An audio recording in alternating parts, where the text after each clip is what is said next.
Каналыма хош келдіңіз. Мен бүгін сізге жеңгем адамгершіліктен жұрдай деген тақырыптағы әңгімені баяндап беретін боламын. Жеңге дегенде қайнылары мен қайын сіңілдерін ерекше еркелетіп, олармен сырласатын, қайын жұртын құрметтейтін жанды көз алдыңа елестеткім келеді. Мен бұрын ағам үйленбей тұрғанда болашақ жеңгем сұлу, ақылды, пысық, инабатты болады деп ойлайтынмын. Өйткені менің ағам нағыз азамат. Біз оны өмір бойы өзімізге үлгі тұтып келеміз. Жеңгем алғаш біздің үйдің босағасын аттаған кезде мен 9-шы сыныпта оқитын оқушы едім. Ең үлкен ағам келін әкеледі дегенде отбасымызбен қатты қуандық. Өйткені жасы 30-дан асқан Нұрбек ағамның үйленгенін бәріміз күтіп жүргенбіз. Қалада оқу оқып, жұмыс істеп, үй алып, туған туысқа көмектесіп, өзін ғана емес, көптің қамын ойлайтын ағамда ертерек отбасын құруға уақыты да болған жоқ. Ағамнан кейінгі екі әпкем тұрмыс құрды. Сонда анам баласының үйленбей жүргеніне қатты алаңдайтын. Айтпақшы, біз отбасында 5 ағайындымыз. 2 әпкемнен кейін тағы бір ағам бар. Мен үйдің кенжесімін. Сонымен үйіміздің тұңғыш келіні түсті.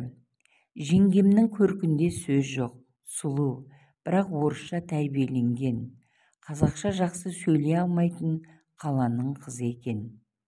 Әкем мен анам алғашқы күндері жеңгемнің тік мінезділеу, өткірлеу екенін байқаса да, жас қой, үйреніп кетеді, қазақшасы да түзеледі деп өзара күбірлесті де қойды.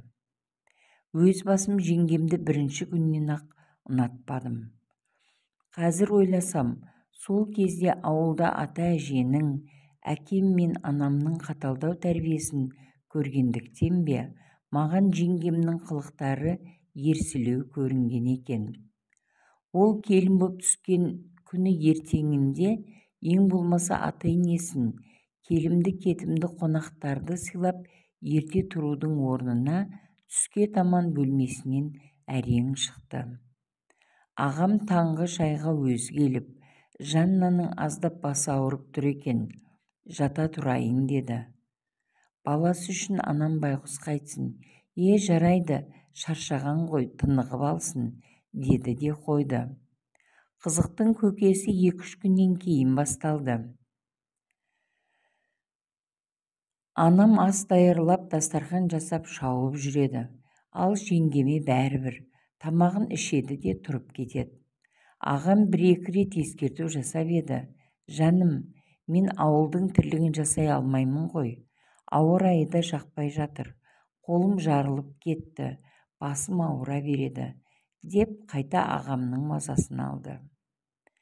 Жұмысынан 2-3 аптадай демалысын алып, тойын өткізіп, ауылда аунап-қунап, біраз уақыт ата-анасының, бауырларының қасында болуды жоспарлап келген ағам, той өткен соң 1 аптаға жетпей қалаға кететін болды.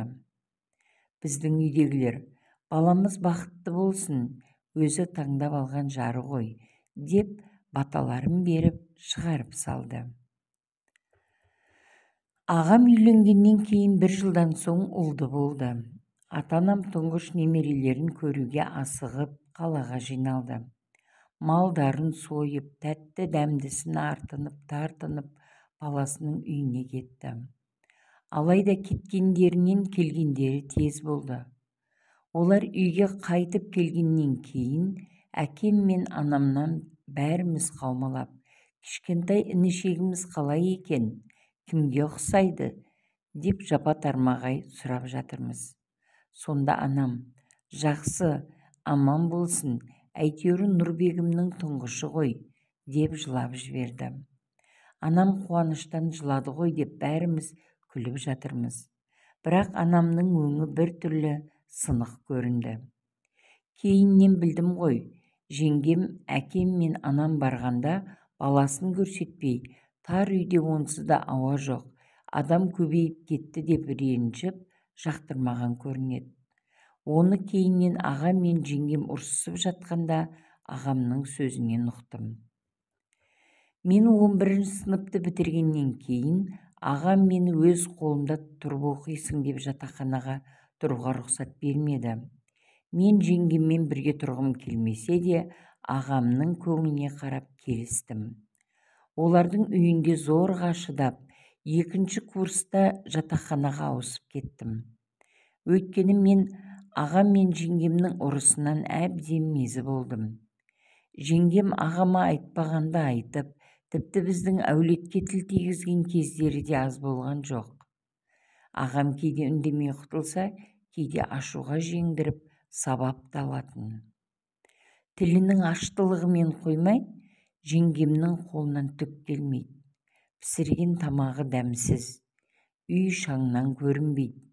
Киім-кешектері әр жерде шашылып жатады. Кейде ағам осынша салақ қызға қалай қараған деп ыза боламын. Ағам жұмыстан келгенде баланы сылтауратып, не уақытында тамақ жасамайды, не оның киімдерін үтіктемейді. Ағам дүкеннен дайын тамақ ала келеді, киімдерін де өзі үтіктеп алады. Бірақ шыдамның да шегі бар ғой. Кейде әйеліне ештеңеге үлгермейсің, ең болмаса бір уақыт тамақ жасап қойсан қайтеді, деп ұрысты да тіпті шапалақ та салады. Бірақ ол қит етсе шешесін шақырып, кетемін, балаңды ешқашан көрмейсің деп көкпеттеніп айқайлайды. Бірде сабақтан үйге келсем, есіктің алдында ата-анам тұр. Ауылдан келген әке-шешемді көріп, қатты қуанып кеттім. Неге сыртта тұрсыңдар, үйге кірмедіңіздер ме деп қоямын. Үйде ешкім жоқ қой, Жанна деп дауыстап есік қақсақ та ешкім ашпады. Бір жерге шығып кеткен-ау деймін, деп анам өздерінің осы жерде 2 сағаттан артық тұрғанын айтты. Сосын мен өз кілтіммен есікті ашсам, жеңгем шашы жалбырап, төсектен енді тұрып келеді. Шашылып жатқан үйдің ортасында баласы ойнап отыр. Сонда деймін-ау, ауылдан ата-енесінің келгенін естіп тұрып, есікті ашпай дәті шыдап жата бергенін айтсаңшы. Жеңгемнің осындай қылықтары қанымды қарайтады, бірақ амал қанша.